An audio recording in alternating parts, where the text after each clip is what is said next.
Hello and welcome to this initial thoughts video about the Sirui Nightwalker series lens for Micro Four Thirds. This is the 24mm lens. Let's get it unboxed.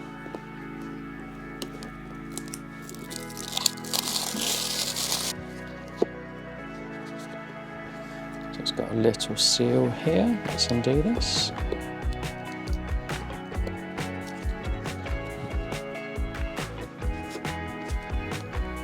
So this was in the top half of the box. And so here we've got a nice little Sirui pouch, silica gel,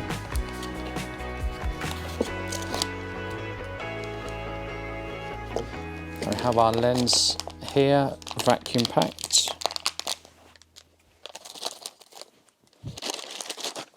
So this is the 24mm T1.2 and this is for Micro Four Thirds.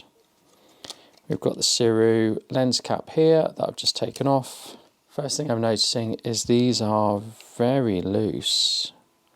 Don't know whether that's going to be a problem or not.